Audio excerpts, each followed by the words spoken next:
And now it's time for Top That Trade. Joining us today is Phil Flynn, a Fox Business Network contributor, and Alan Nuckman, an options trading pro. Here we go for our trader game. Round number 1, pasta problem.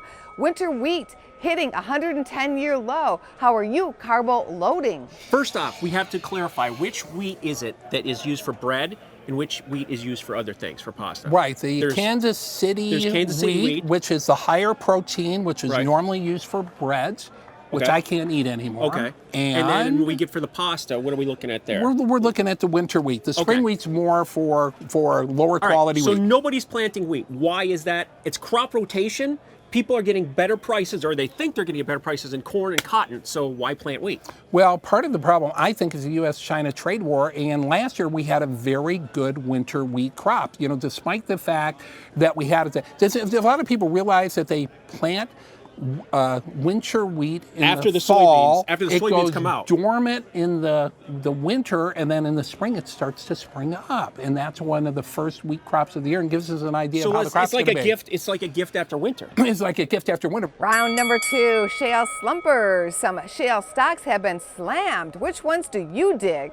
Covey Energy Partners. Jerry Jones, the owner of the Cowboys, actually invested big in this. That's a stock you may want to take a look at. Well, the Cowboys aren't doing it that well. But anyways, let's get into the stock. The stock I like is EQT. They're the 3rd largest shale producer. Now, this stock was at, $35. It's down to 10. It's made a nice bottoming base. So from a risk-reward standpoint, I think these shale stocks and energy stocks in general offer some good opportunities. Again, it comes back to, I think, a lot of that sector was hurt on the global growth slowdown concerns, and I think that was overdone, as we've seen by the stock market having a healthy comeback. Would you let them drill in your backyard?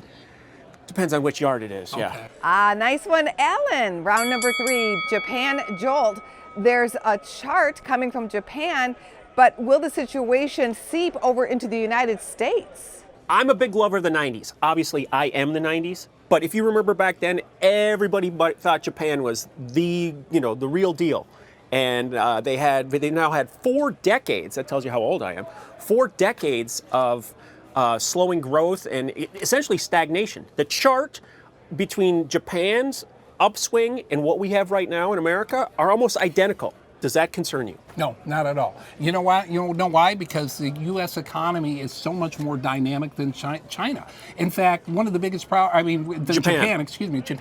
And one of the things is here, the United States, of course, unlike Japan, has their own natural resources, for example. Good point. Here's your bonus round question for today. True or false? If trees show buds in November, it means that winter will last until May.